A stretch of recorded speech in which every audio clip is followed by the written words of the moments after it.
SLYMefAxX TV. I'm talking about that paperwork. You know exactly what I'm talking about. You saying I'm on paperwork? Bro, am I lying? Put that on Pyro, you not. Wax on paperwork? Put that on Pyro, you not. Put that on 6-0 wax on paperwork. Crip, you on paperwork. Put that on Pyro, you not. You put that on. Man, put that on Pyro that you not on that case. Produce it. Put that on Pyro that you not on that case. You know I'm the one got told on, Put right? that on Pyro, you didn't make statement. So Tiny Draw said I sent you the DM. the name was. Oh, snap. He really did. I thought he was capping. Let's read this. He talking about wack100. That's what they talk about. County of Los Angeles Sheriff's Department Supplementary Report 2009.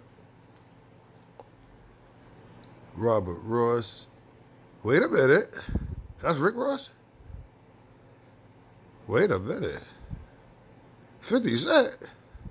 Brandon Netter. On February 10, 2008, victim Robert Ross was kidnapped from the parking lot of the Pink Dot, a business located on Sunset Boulevard in the city of West Hollywood.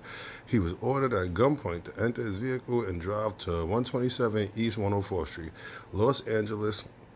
Once at that location, he was assaulted and robbed for his jewelry and money.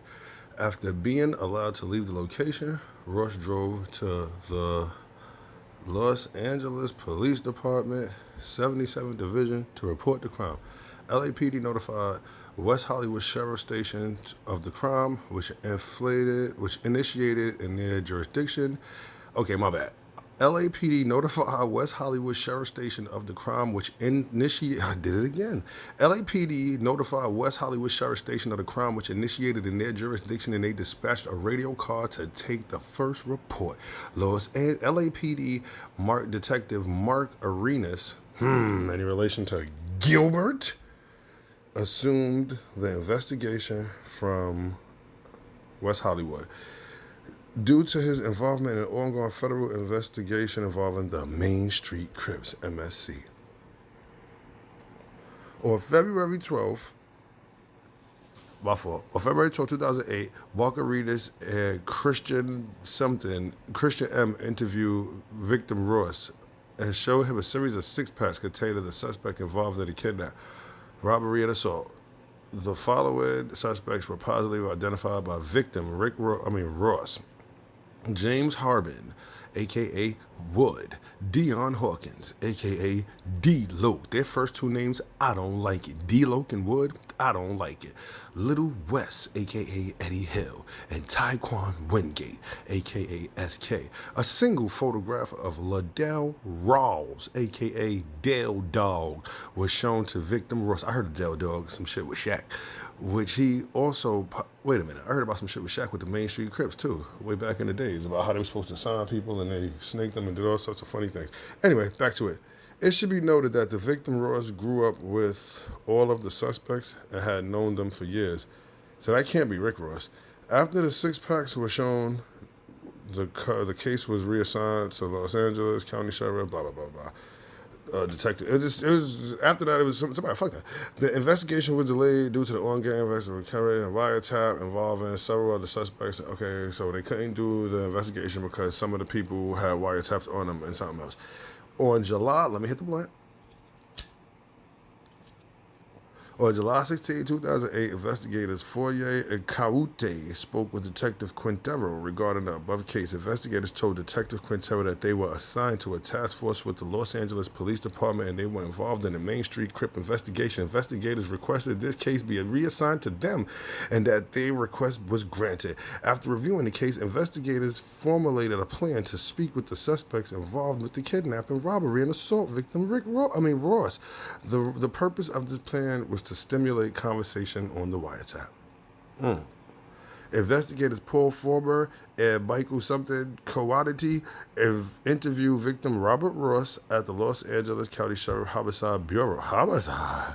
Investigators Fournier and Caute, is that Fournier that played for the Knicks, explained to Robert Ross that they would be handling his case and would like to obtain a detailed statement regarding the Ross stated that on February 10th, 2008, he drove to the West Hollywood area to meet some friends at the Pink Dot located on Sunset Boulevard. He estimated that he arrived at the location around 10 p.m. He parked his vehicle in the driveway, oh, that's not Rick Ross, to the location, then got out and began talking with the acquaintance known as H.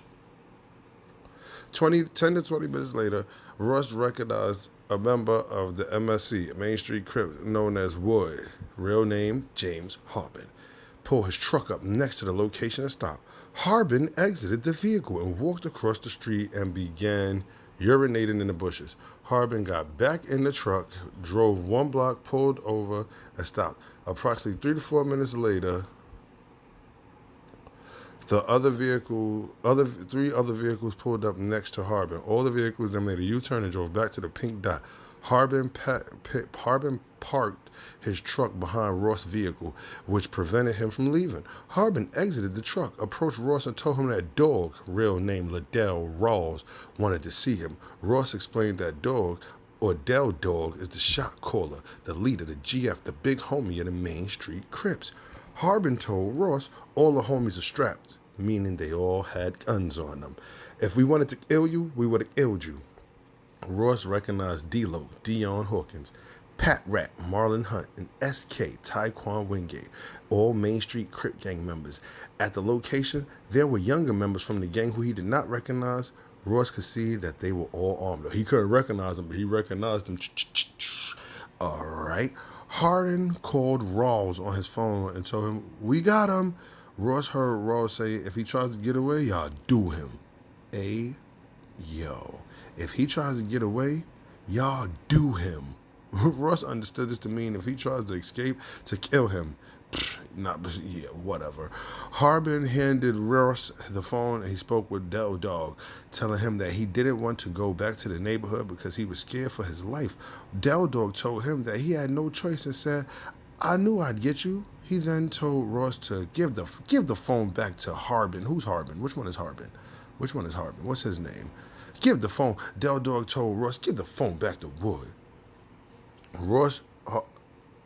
Wood told Ross, "Get inside the car," and that he would ride with him back to the neighborhood. Then Wingate, SK, got in the back seat of Ross' vehicle. However, Wood told him to get out and go back in the vehicle he came in. Yeah, we're not doing that to him. Ross drove his vehicle back toward the neighborhood as instructed, with Wood riding in the passenger seat armed with a handgun. Dion Hawkins, who's Dion Hawkins? Which one is that? D-Loke followed behind Wood vehicle. Someone from the group drove Hawkins. Who's Hawkins? SK, right? Hawkins is SK? Oh, Hawkins is D-Loke. Alright, so Ross drove his vehicle back toward the neighborhood as instructed, with Wood riding in the passenger seat armed with a handgun. D-Loke followed behind, driving Wood's vehicle. Someone from the group drove D-Loke's black Yukon Denali pickup truck back to the neighborhood. 2 other vehicles described as blue Chevrolet Tahoes and a small car followed behind them. Once arriving in the neighborhood, Wood told Ross to park in the driveway next door to Del Dog's house. This house belonged to a fellow mainstream Crip gang member named Big Herb. Ross was instructed to get out of the car. Wood escorted Ross to Del Dog's house, where he was waiting out front. Also at the location was D-Loke, Pat Rat, and Lil Wes, Ross' cousin. Why? How you got his cousin there?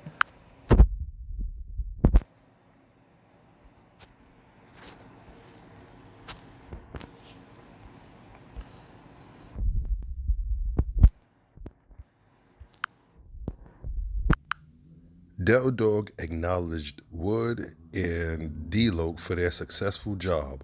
Wood then left the location. Del Dog had Hawkins move Ross' car from, Hawkins is D-Loke. Del Dog had D-Loke move Ross' car from Big Herb's driveway to near the rear of Del Dog's house, where it could not be seen. Del Dog, Hill, and Hunt then began striking Ross about his head and body with clenched fists. They was punching on him. Del Dog escorted Ross through a side gate. They packed him out. They DP'd him. Del Dog escorted Ross through a side gate leading up to the entrance of the house. He told Hill and Hunt to remain out front and be on the lookout. Ross estimated that he was on the front porch of the door house for 1 hour. During this, I think they didn't mean to put, I read it wrong. He was on the front porch of the house for 1 hour. During this time, Del Dog told him, I've been waiting to get my hands on your ass. Yo. And he hit Ross over the head and in the face with a .45 caliber pistol. The force from being struck with the gun caused his bottom lip to split open and caused contusions to his head and body. After approximately 1 hour after arriving,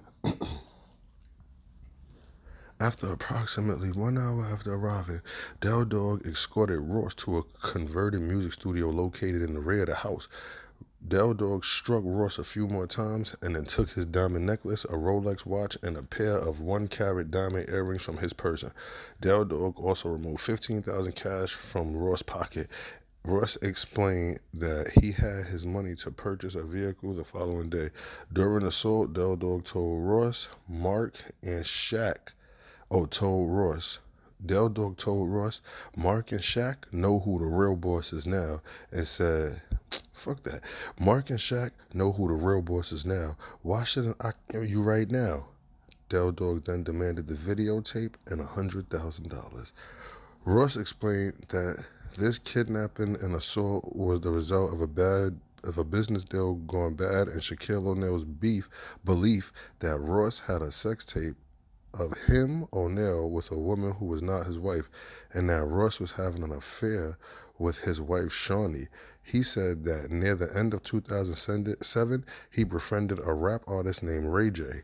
Ross negotiated with a music recording executive named Mark Stevens, whose business is located in Atlanta, Georgia. Stevens is partnered with NBA player Shaquille O'Neal, who funded the company during the negotiations. Stevens agreed to pay a percentage from the profits to Ross if RayJ signed with Koch Entertainment, which is based in New York. In November 2007, Ross flew.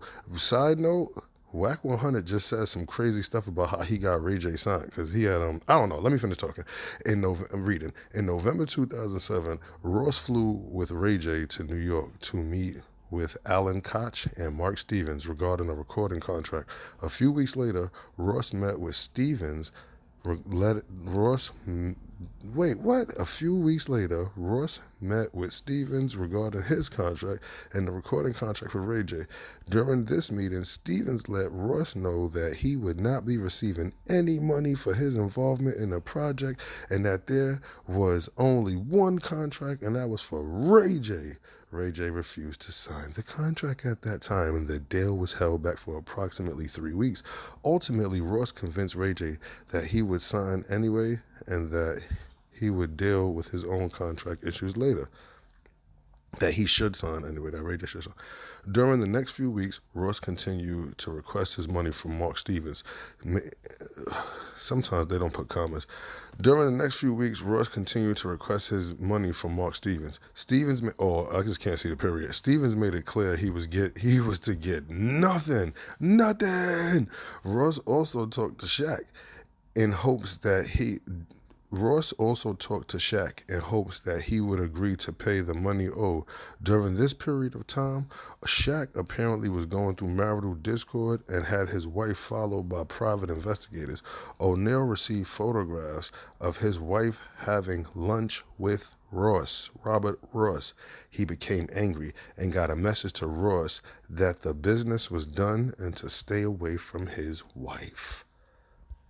This nigga really sent the paperwork. You think he wrote this all himself? That's a lot of stuff to write. And it has docket numbers on each page. I'm just saying, did he write this? He knew I would do this. He knew if he sent me the paperwork, SLYMefAxX would do exactly this. He knew. That's why he kept me on that post so long. He knew. Ross, who was still upset over the fact that he was owed money, had a friend named Cash Jones. Deliver a message to Mark Stevens and Shaquille O'Neal.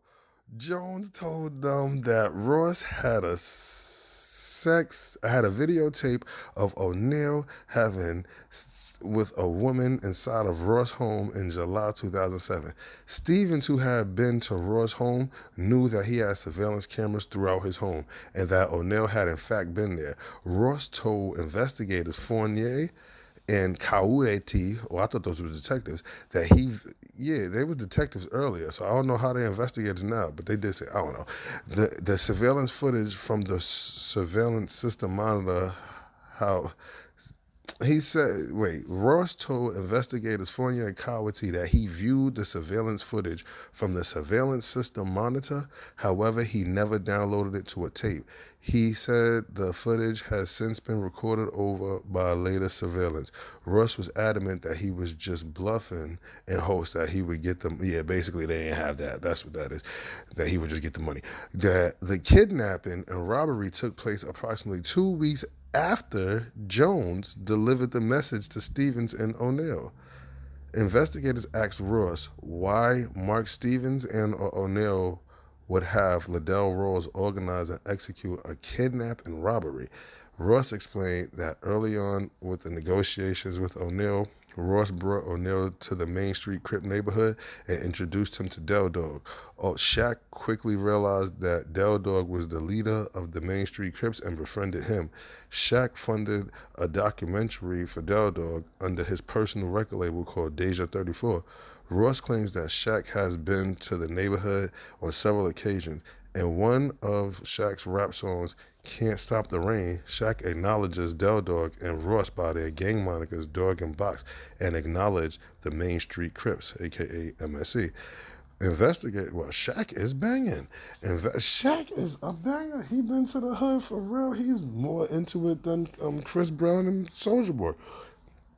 Investigators asked Ross how he was able to escape from Raw's house.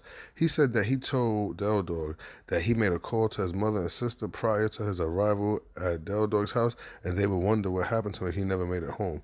Ross also promised Del Dog that he would get him the tape and $60,000 in cash by 2 a.m. if he let him go. Del Dog took all Ross' keys except for one car key and a house key and allowed him to leave. Ross immediately drove to the Los Angeles Police Department 77th Division and reported the incident. What else was he to do?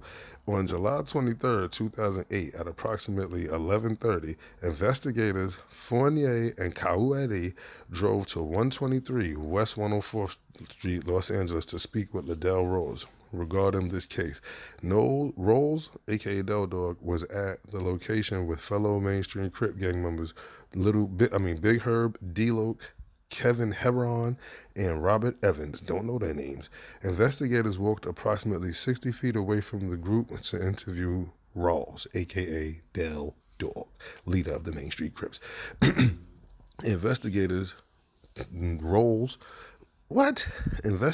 told Del Dog that Robert Ross made a criminal complaint listing him as the suspect of a kidnap, robbery, and assault.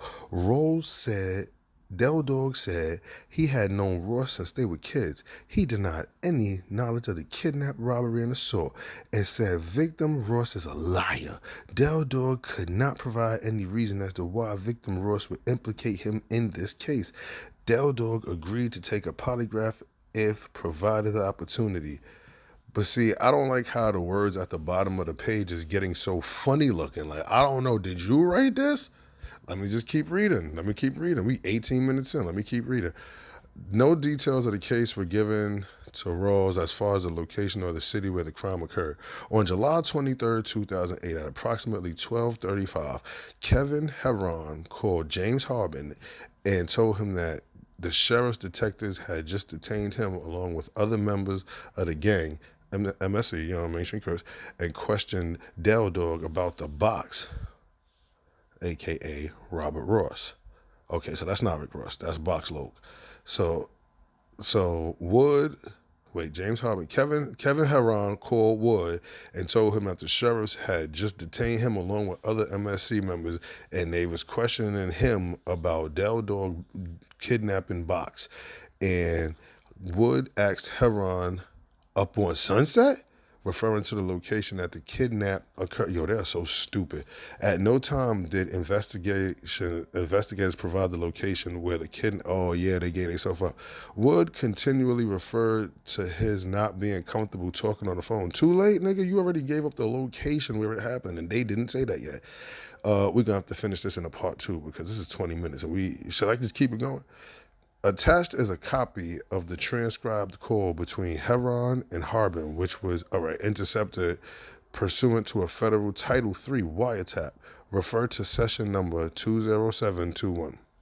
On July 23rd, 2008, at approximately 1305 hours. I don't know what fucking time that is. What the fuck? I hate when they go into military time. What is that? What's after 12? Nothing. So that's 105.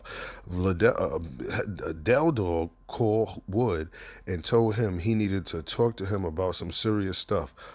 Del Dog said Ross put the police on him about the kidnapping. Wood said, that's a long time ago.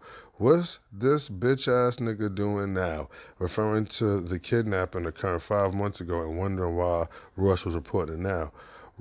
Del Dog told Wood not to talk about it on the phone, but he just called him to, yo, these streets and rap niggas are stupid. Attached is a copy of the transcribed call between Del Dog and Wood, which was intercepted pursuant to a federal Title III wiretap case referred to session number 20736. So they case number for that in the feds is 2073. All right. On July 30th, 2008, at approximately 9:30, investigators Fournier and Shankar spoke with Wood at 10732 Broadway Avenue, Los Angeles. They told Wood that Robert Ross, a.k.a. Box, made a police report listing him as a suspect of a kidnap, robbery, and assault. The information given to Wood was that it occurred on February 10th into the 11th of 2008, the night of the Grammy Awards. Investigators told Wood that Box accused him of ordering him into his vehicle at gunpoint and driving him back to Main Street Crips gang neighborhood. At no time did investigators indicate the location, Hollywood, where the kidnap occurred. Wood denied any involvement or knowledge regarding the kidnapping of Ross. Investigators asked if he would be willing to submit to a polygraph examination. He said he would. He should get Ross to submit because he lies. They asked Wood, do you want to submit to a polygraph? Wood said, y'all should make Ross do a polygraph because he lying. Investigators then asked Wood if he would voluntarily submit DNA, and he refused. See, this is where the page started bending and shit at the bottom. I don't know why it's coming through like this, or did you take the picture? I don't know, but let me just keep reading. On July 30th, 2008, at approximately 9:58, James Harbin, a.k.a. Wood, called Del Dog to tell him about him being questioned regarding the Box kidnapping. During their conversation, oh my God, at 9:58, Wood called Del Dog to talk about the kidnapping of Box. During their conversation, Wood told Del Dog that bitch went to the police, referring to Box making a police report. Del Dog tried to assure Wood. See, I always mess up at the bottom because it's fucking bent. Come on now, I'm reading regular today. I ain't even playing around. On July 30th at approximately 9:58, Wood called Del Dog to tell him about he got questioned by the cops about them kidnapping and beating on Box. And then Wood said to Del Dog, that bitch nigga went to the police. And then Del Dog said to assure Harbin, aka Wood, that the police couldn't close their case until they talked to everyone that Russ said was involved. Okay, so Del Dog, the big homie, told Wood, calm down. The cops got to talk to everybody that Box said did something to him. He went on to say that the police were just trying to catch someone saying something different from the rest. Wood told Del Dog, I said I was staying at the homie's house that day. There can't be no different shit. Del Dog told Wood that he didn't need all that coaching and that no one needed to talk to the police. Either they were going to arrest you or they were not. Later during the conversation, Wood told Del Dog that the police tried to get him to submit DNA. Del Dog responded by saying he thought the police were just using different tactics. He said, if they wanted to do that, cuz, I feel like if the nigga was bloody and blood from a nigga got on that nigga, believe me, they would have done that shit as soon as they seen me. Although attempting to talk in code, Del Dog was referring to his belief that the police would have been asked him for DNA when interviewing him on July 23rd because of Box blood transference onto Del Dog during the assault. I don't know why they have to talk that like that. Basically, they saying that Del Dog told Wood if they wanted to do DNA, they would have did it the first day they interviewed me, the day that he told, right after we let him go, and that's when his blood was on me because we was beating on him, but they didn't do it. That's what they just. I don't know why they talk like this. Attached is a copy of the transcribed call between Wood and Rawls, which was intercepted pursuant to Federal Title III wiretap. Refer to session number 16938. They had multiple cases on them because all of them cases in the beginning said 207. Now they on 169. That mean they have multiple federal cases on them. That's crazy. Or maybe they got a Title III, Title II, and a Title I. That's crazy all at once. That's wild. They got a RICO. On July 31st, 2008, at approximately, come on now, let me hit the blunt. If I was up the beach, I'm in Far Rock right now. If I was up the beach, I would have did this on live.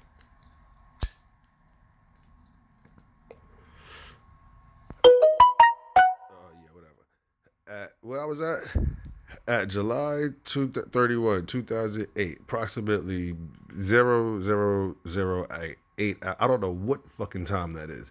Wood received a phone call from fellow Main Street Crip gang member Brandon Nighter, aka 50 Cent. During the call, Wood asked Nighter if he was out there tonight with them. Harbin referred to the night as that shit that happened on Sunset with the nigga Box. Come on. That is so discreet. That is as discreet as it gets right there. This is how they covered up the night that they kidnapped, robbed, and assaulted Box on Sunset. This how they cover it up.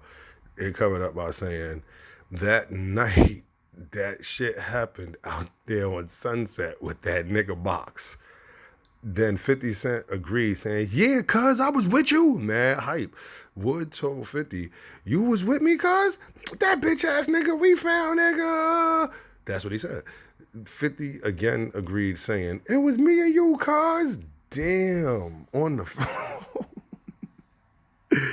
Harbin told Wood told Nighter about his being questioned earlier in the day by the sheriffs. Wood said Box made a report but didn't press charges because if he had, they would be gone.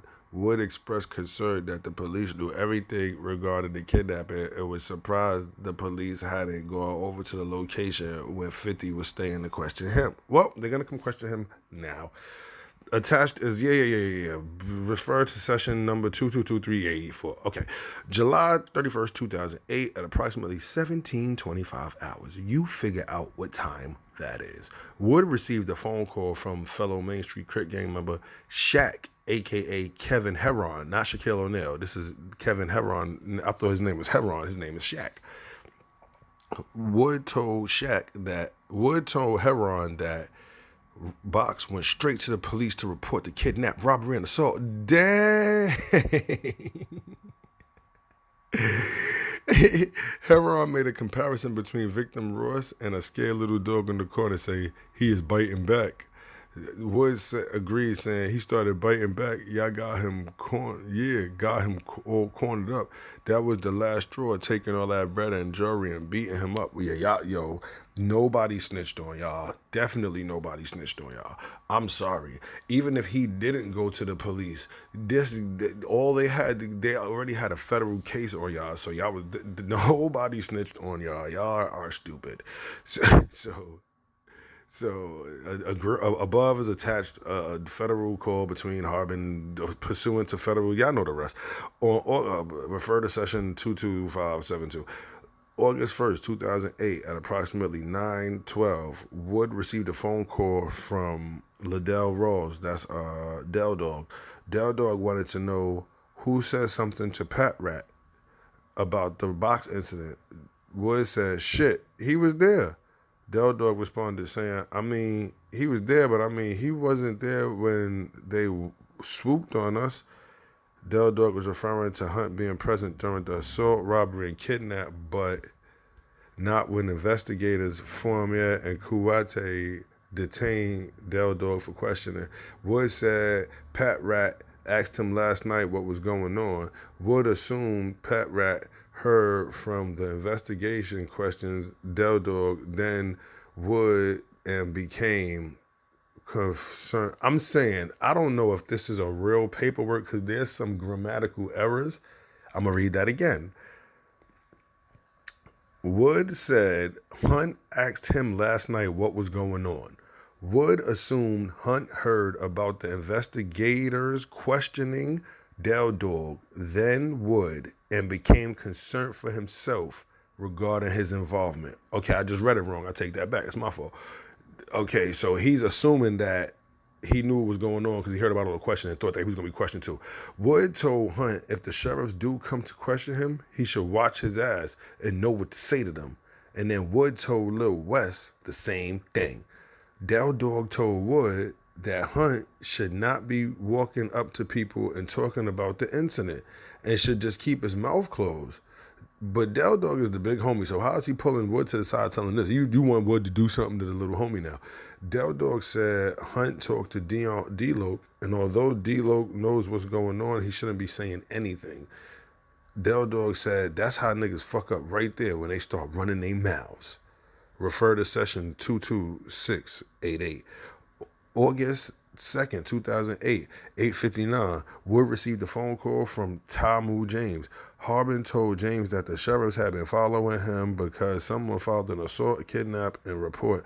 James asked if the case occurred in the sheriff's jurisdiction. Harbin said no, it was way out on Sunset. James asked when the crime occurred. Harbin said February. Attached is federal wiretap 3, session 22952. I'm not trying to. Okay. On August, I can see on the side that he's taking pictures of this, that he has this in real life and was taking pictures. That's why they bent at the bottom, because I can see the holes in the paper that he making. He made copies of this and give it out, but nobody believe him because I guess it's wack100 and he's just him. And plus, I don't know if he has anything to do with this case. I mean, he's trying to say that wack100 is a snitching, but we haven't got to that yet. But we hear a lot of people snitching so far. Ain't nobody really snitching. This is just a good story. On August 3rd, 2008, LAPD investigators received a phone call from victim Ross, a.k.a. Box. Box told them that he loaned his car to his friend Clarence Galber, a.k.a. Boo, on August 2nd. Boo called Box saying several Main Street Crit gamers came to his house looking for Box. They seen his car and thought it was him. Del Dog was among the group. Del Dog wanted Box to come to Boo's house, at which time he would return his money and jewelry. Del Dog got on the phone with Box and told him to go to Boo's house and he would return his stuff. Box immediately hung up the phone and called the Los Angeles PD. The LAPD dispatched several units to Boo's residence and detained numerous.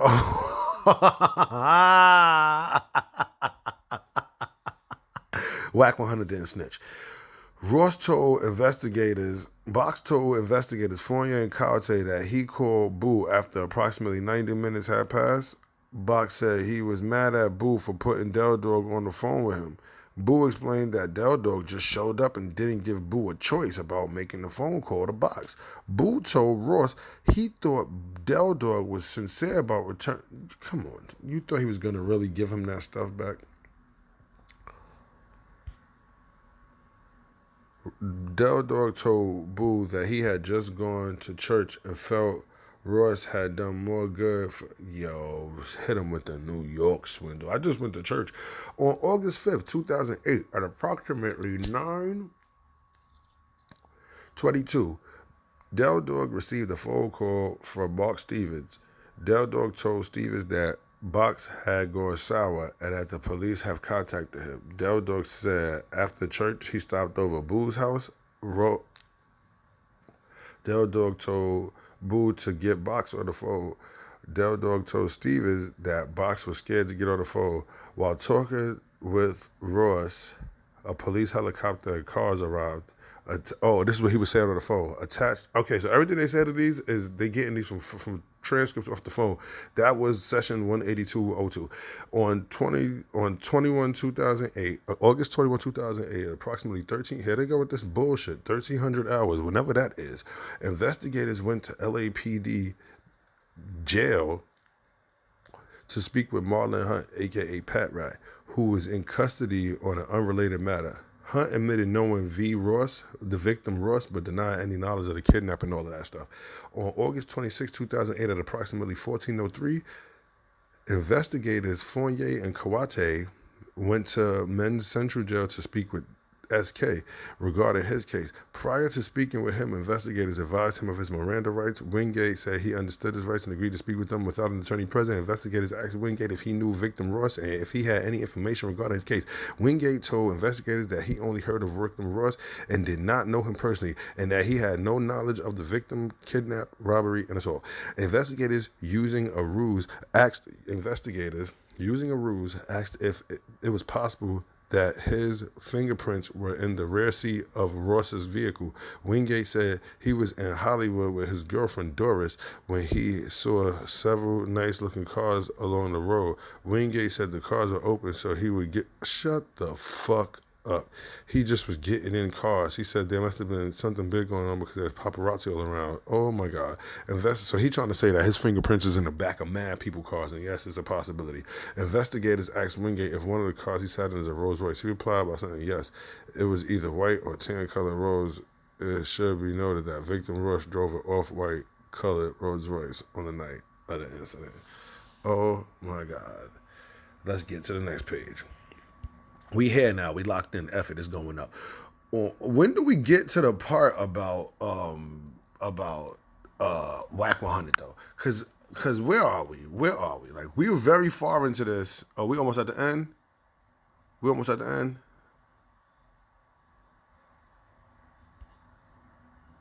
Cause I'm trying to get to that part. This is a good story and all that, but I'm trying to get to that part.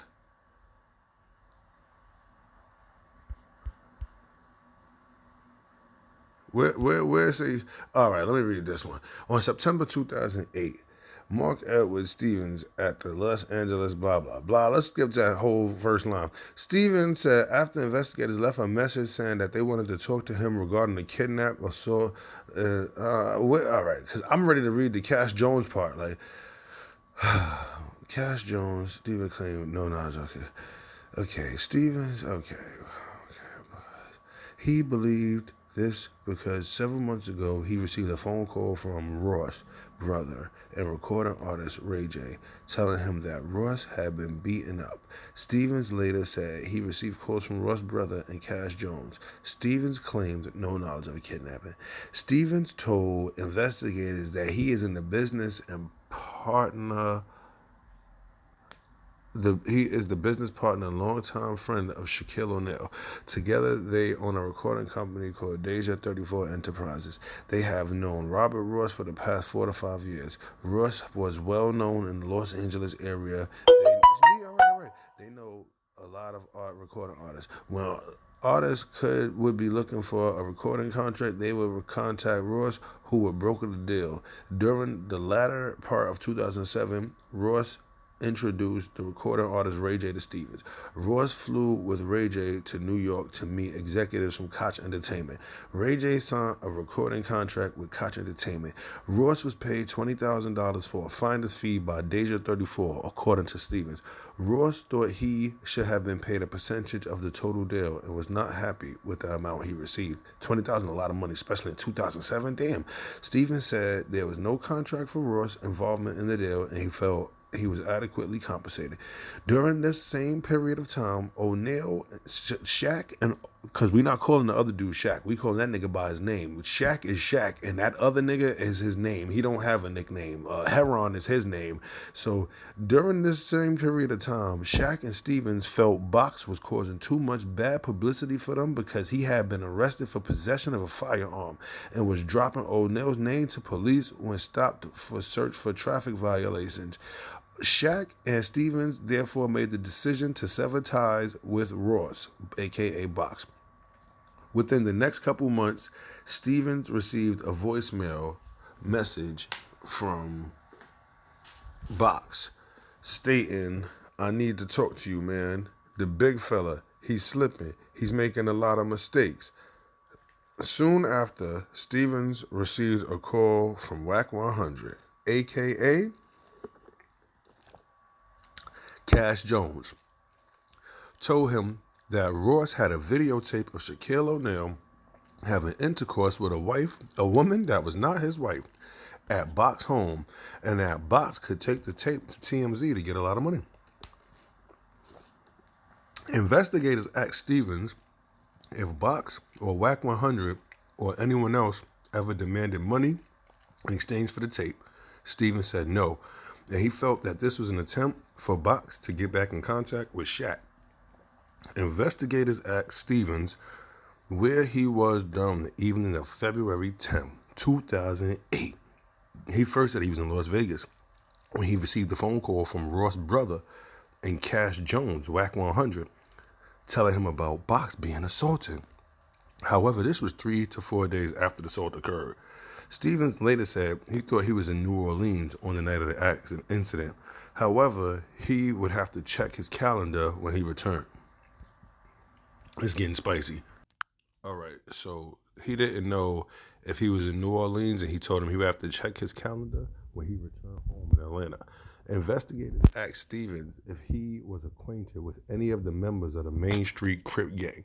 Stevens said he met Kevin Heron, he met Wes, he met Big Herb, he met Del Dog and Gumby, Dana Jenkins, through Box, when he and Shaq helped fund a food and toy drive. Additionally, Stevens and Shaq company filmed a documentary about the Main Street Crip gang. This is so funny. Investigators asked Stevens if he was associated on a personal level with any of the Main Street Crip gang members. He said neither he or Shaq had that type of relationship with any of the Main Street Crip gang. Stevens did admit that he would talk on occasion with Big Del. He claimed it was on a business level because Big Del organized 3 events throughout the year: a food drive around Thanksgiving, a toy drive around Christmas, and another food drive during the summer. I don't know why that's highlighted. Stevens said he had received a phone call from Del. Yo, where's the stuff about wack100? All right. Investigators asked Stevens if Shaq ever expected Box of having an affair with his wife, Shawnee. He said there was an innuendo around the time that when they severed ties with Box. However, he had no personal knowledge of an affair.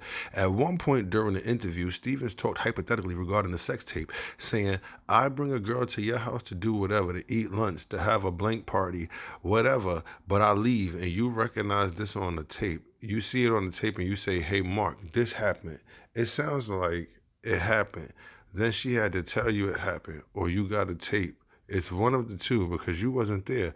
But for 7 months you had this information and you never brought it to me. You waited until our relationship sours, so you already have a motive for having this information, whether you use it as an ace card to get money or whatever." Investigators found this statement interesting because it is exactly how Ross said it happened. Ross brought some girls to his house with Shaq. Ross left the house for a period of time. He returned home and checked his surveillance footage and found Shaq having blank with one of the women that Ross invited to the house. Shaq is a dog. He thought he was a dog because he was a Crip. Shaq is a real dog. Rough, nigga. So that's what happened at Academic's house, too. Almost got him sent up for the big R word. On September 23rd, 2008, investigators interviewed Shaquille O'Neal in a locker room at the Gallon Center, Los Angeles. Also present during the interview was Shaquille O'Neal's attorney, Nicholas Tonsich. Investigators asked O'Neal if he knew why he was being interviewed. Shaq said that he believed it had something to do with Box kidnapping, robbery, and assault. We asked Shaq what his relationship with the victim, Ross. Shaq said he had known Ross Box approximately 5 years. He was unsure who introduced him to Box, but believes it was at a party in LA, a Diddy party. Shaq said Box knew a lot of people and assisted him in networking around Los Angeles. He knew Box was from a gang neighborhood, Main Street Crips, and was trying to help Box better himself. Box introduced Shaq to several members of the MSC while doing toy donations. This is what I be talking about with these rappers and these street niggas. They doing toy drives for kids, introducing gang members to Shaq to get him caught up in a life that's going to backfire on them. But I digress and continue. Some of the nicknames of the gang members he met were Del Dog, Del Dog, Kevin Heron. Del Dog called O'Neal's partner Mark Stevens and asked for basketball tickets when he was playing in Los Angeles. Shaq claimed that he never spoke personally with Del Dog over the phone. On one occasion, Box gave Shaq a necklace with diamonds depicting a bulldog. Box told him it was a gift from Del Dog. Shaq had his jeweler duplicate the necklace and return the original to Box to return to Del Dog. He said he did not feel right about receiving such a lavish gift from Del Dog. As time went by, Ross began getting in trouble with the police. On several occasions, Ross would tell the police that he was with Shaq in an effort to avoid arrest or citations. Shaq told investigators in 2007, Box bought the rapper RayJ to the Cops record label through his partner Mark Stevens. There was a disagreement over money between Ross and Stevens. However, he did not know the details of their agreement. Due to Box's numerous negative contacts with law enforcement, Shaq severed ties with Box approximately 1 year ago. Shaq believed it would be bad for his image to continue his affiliation with Box. Box continued to try to contact Shaq by the way of personal assistance and through Mark Stevens. Earlier in the year, Box told Stevens he had a blank tape of O'Neal of Shaq. Shaq believed this was Box's attempt to get Shaq to call him. Shaq said during that time period, he and his wife were in the process of getting a divorce and did not care if Box went public with the tape. If, in fact, the tape existed, he told Stevens to pass that Box. Investigators told Shaq that Box alleged that he had ordered the kidnapping and had Stevens placed a call to the MSC to have them carry out the order in an attempt to get the tape. O'Neal adamantly denies this accusation and said neither he or Steve were involved with this crime. Investigators told Shaq they had proof that too many people know too much stuff. Investigators told Shaq they had proof that Stevens was in contact with members of the MSC around the day of the kidnapping. Investigators asked Shaq if Stevens would order such a violent crime to protect Shaq without his knowledge or consent. Shaq said he has known Stevens for many years and does not believe he would commit such an act, officer. Our interview was concluded. On August 28, 2008, investigators wrote a search warrant for cell phones and cell sites for the above-mentioned individuals. The warrant was signed by the judge, investigators, blah, blah, blah. They did, however, say that incoming and outgoing calls are available for the numbers requested. Victim Robert Ross, Mark Stevens, and Dion Hawkins. The information... Let me plug this in. Hold up now, because we ain't even going out like that. The information, the information returned from Sprint Nextel shows cell tower sites hidden from the phones belonging to James Harden, Marlon Hunt, in the Hollywood area around the time of the kidnapping. The information from both cell companies showed a flurry of calls from Mark Stevens to Del Dog and from Del Dog to Wood, D-Loc, Pack Rat, SK, all around the time. Oh, so they're going to jail. They're probably still in jail right now. November 8, 2008, investigators spoke with Dion Hawkins, a.k.a. D-Loc, at the station regarding, it don't even matter where they talk to him, regarding the kidnapping. Prior to speaking with him, investigators advised Mr. Hawkins of his Miranda. I don't give a fuck. Mr. Hawkins said that he would speak without the cert of his attorney, blah, blah, blah. Mr. Hawkins said that he knows victim Ross as Stutterbox. Oh, that's who Box is, Stutterbox. Wait a minute. I heard this story before. If it's Stutterbox and wack100 was telling it. Oh, man. This better not be true. Let me just get through this. It's like 2 more pages. From their street gang, Main Street Crips, and that he has known him for many years. He said Stutterbox were roommates for a while and that he is a liar. D-Lo denied any knowledge or involvement of the incident. While reviewing wiretap phone calls from Wood, investigators heard a conversation between Wood and 50 Cent. The conversation was about the Ross kidnapping. Wood was telling 50 that the sheriffs had visited him and attempted to interview him regarding the case. 50 said that he remembered the incident and reminded Wood that 50 was with him when they located victim Box in Hollywood. Wood said, "Oh yeah, that's right, you was there." Dumbass nigga. That's it? God. Alright, so after 49 minutes of reading, that's that. Let's get to the next batch.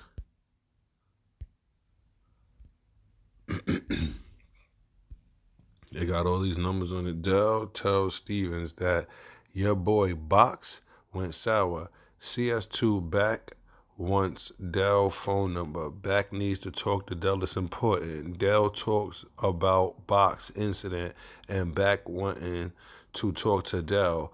Mafia talk and someone talking too much. Box sounds like Back has info on Box and talk about phone lines being compromised. Box punked the gang.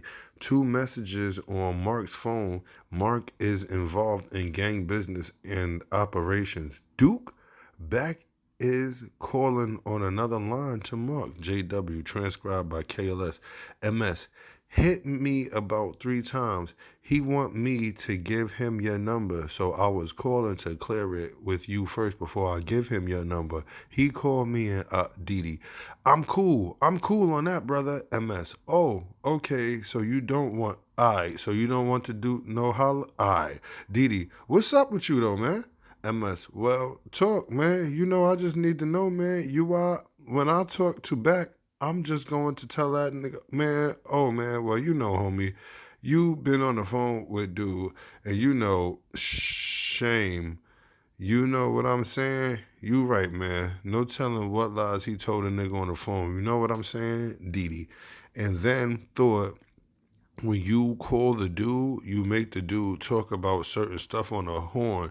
You know, that's what they got going on. I ain't got no time for this dude. You are? MS.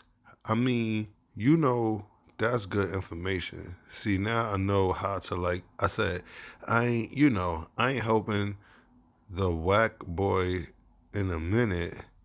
You know what I'm saying? He called me out of the blue yesterday. Not yesterday. Yeah, last night. Left me 2 messages in this morning.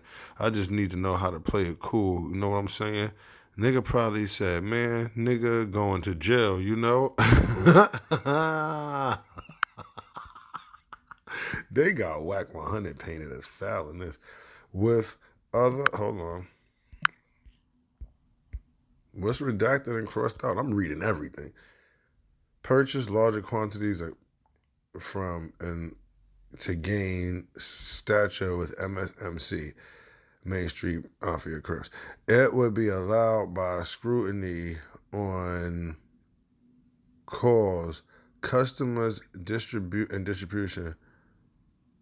Thoughts, neither of which CI2 would be able to sufficiently explain while working as a directed government informant. CI2's image as a low-level purchaser of cocaine. Come on. This is what I was trying to tell you. I think you got this mixed up, bro. But let me finish reading it. CI2 will be able to furnish information which will identify. All right, so let's get to CS2, right? So, because I told you in the comments, it's more than just CS2. It's CS1, 2, 3, 4. It's CI1, 2, 3, 4. So let's go through this, right?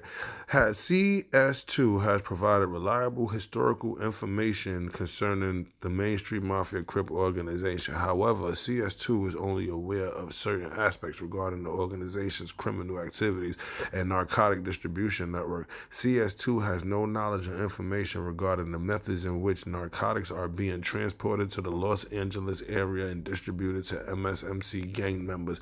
Additionally, CS2 is unable to provide information regarding the narcotics customers' flow or of narcotics proceeds and methods that are using to laundering flow of narcotics proceeds and methods that they are using to laundering their narcotics proceeds that they are using to laundering. Yeah, they put using into laundering. That's what I'm saying. Some of this it is spelled bad. Like some of this has grammatical errors. CS2 is only able to identify a limited number of MSMC gang members. CS2 is unable to provide specific information regarding the organization's extortion activities, methods of monetary collection and distribution of proceeds. CS2 is also unable to provide any information regarding, well, that's not wack100 off the bat, because he knows everything. Have you heard, do you know wack100? That nigga knows everything. So from the jump, what they talking about, he don't know this, that, and the third, that's too much stuff that person don't know to be wack100. Well, others, it's time to stop this. CS2 is able to provide, this is more stuff he don't know. CS3 has provided, y'all need to find out who the redacted history of CS3 is. Y'all talking about who is CS2, come on, man. Y'all, I don't know. After reading all that, I don't know if they're trying to say wack100 snitched or not. His name is in paperwork, but it seems like they're getting told on. It seems like Wack is getting told on for trying to make a connection. How y'all see this as Wack telling? And how you put CS2 to be Wack? It says CS2 back. And the nigga said Wack, and they didn't put CS2 next to it. It just said Wack, the Wack boy. I'm not helping him.